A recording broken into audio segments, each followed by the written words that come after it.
சொல்லுங்க ஆண்டவரே. நீ உன் மகன் ஈசாக்கை அழைத்துக் கொண்டு மோரியா நிலப்பகுதிக்கு செல்.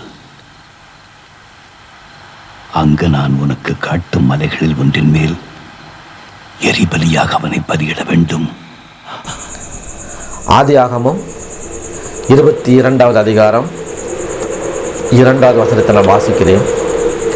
அப்பொழுது அவர், உன் புத்திரனும் உன் ஏகசுதனும் உன் நேசகுமாரனுமாகிய ஈசாக்கை நீ இப்பொழுது அழைத்து கொண்டு மோரியா தேசத்துக்கு போய் அங்கே நான் உனக்கு குறிக்கும் மலைகளில் ஒன்றின் மேல் அவனை தகன பலியாக பலியிடு என்றார்.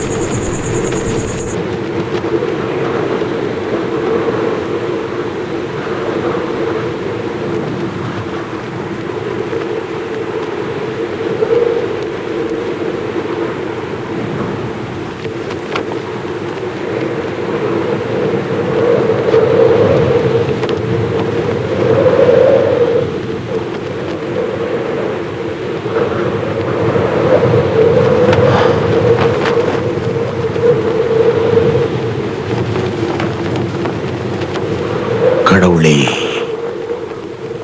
உமக்கு செய்ய வேண்டியதை செய்து முடிக்க வலிமை தாருங்கள்.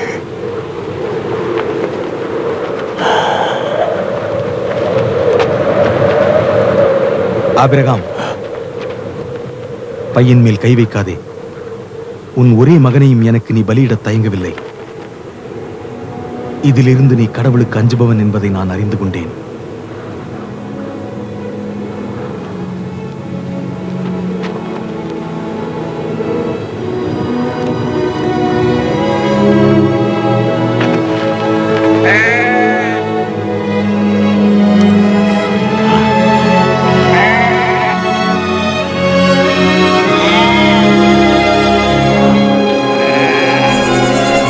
பலி செலுத்தும் இடத்தை தேவன் தேர்ந்தெடுத்து வைத்திருக்கிறார்.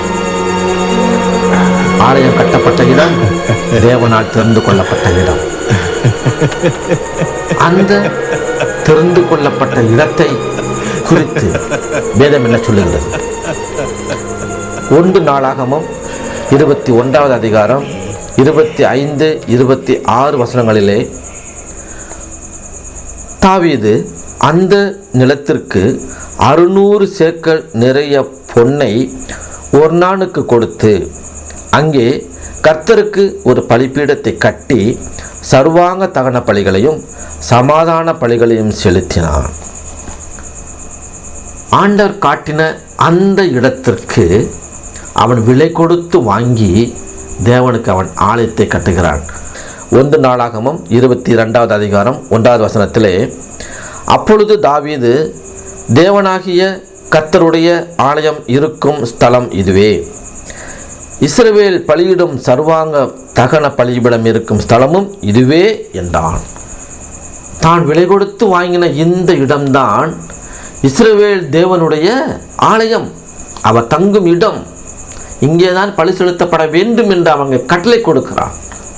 ஏனென்றால் அது தேவனாலே தெரிந்து கொள்ளப்பட்ட இடம். அடுத்ததாக 2 நாளாகமம் 3வது அதிகாரம் 1வது வசனம். பின்பு சாலமோன் எருசலேமிலே தன் தகப்பனாகிய தாவீதுக்கு காண்பிக்கப்பட்ட மோரியா என்னும் மலையில்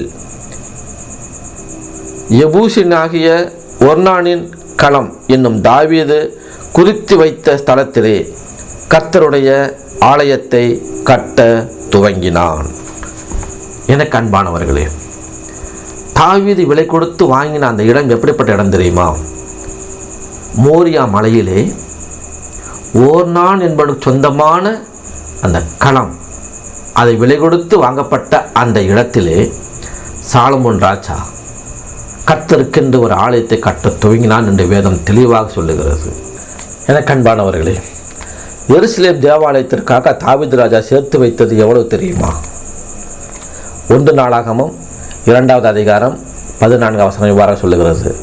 பொன் 1,00,000 தாலந்து, வெள்ளி 10,00,000 தாலந்து, வெண்கலமும் இரும்பும் நிறுத்து பார்க்க முடியாத அளவிற்கு சேர்த்து வைத்திருக்கிறான். இரத்தின கோமேதக கற்கள், வெண்கற்பாலங்கள், மரங்கள், கற்கள் போதுமான அளவு. மேலும் தாவீது தனக்கு சொந்தமானவைகளாக வைத்திருந்தவைகளிலிருந்தும் எடுத்து ஆலயத்திற்கென்று மனப்பூர்வமாக கொடுக்கிறான்.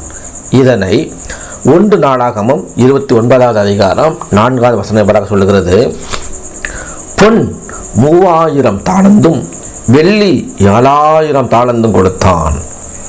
இது தவிர ஜனங்களும் உற்சாகமாக கொடுத்திருக்கிறார்கள். சாலமோன் அரசனால் கட்டப்பட்ட அந்த ஆலயமானது எப்படி இருக்கும்